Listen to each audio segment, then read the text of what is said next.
Hi అండి. నమస్తే. Welcome to my channel Sravanya Seethanagaram blogs. అందరికీ గణతంత్ర దినోత్సవ శుభాకాంక్షలు. 4 తురిమిన క్యారెట్‌లను తీసుకొని గ్రైండ్ చేసుకొని పెట్టుకోవాలి.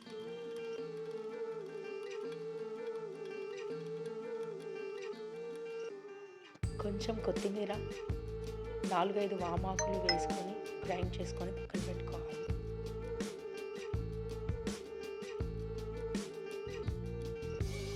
ఇడ్లీ పిండిని 4 భాగాలుగా తీసుకొని ఒక దాంట్లో ముందుగా రెడీ చేసి పెట్టుకున్న గ్రీన్ కలర్ పేస్ట్ని వేసి కలుపుకోవాలి.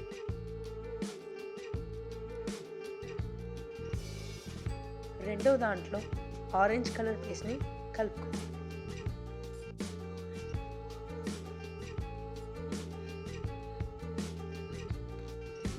బ్లూ కలర్ కోసం శంకు పూలను వాడండి, మంచిది.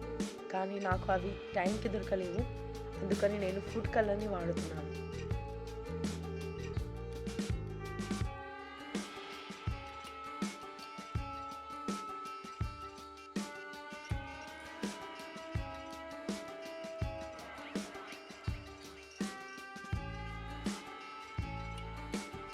ఇడ్లీ గిన్నెలో ఒక మీడియం సైజు గ్లాసుడు నీళ్లు పోసి అవి మరిగిన తర్వాత వైట్ కలర్ పిండితో సహా మొత్తం 4 రంగుల పిండిని ఇడ్లీ పాత్రలోకి వేసి 10 నిమిషాలు మీడియం ఫ్లేమ్లో ఉడికించాలి.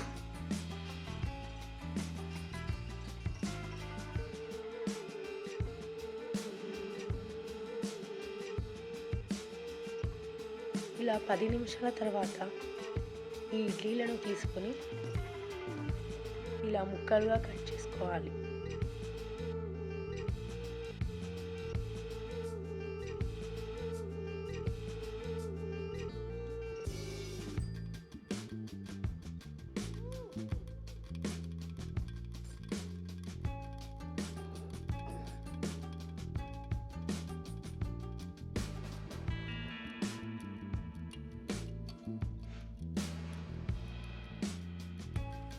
ఫ్లాగ్ కలర్స్ ఆర్డర్లో వచ్చే విధంగా మీరు వేరే డిజైన్స్ అయినా సెట్ చేసుకోవచ్చు.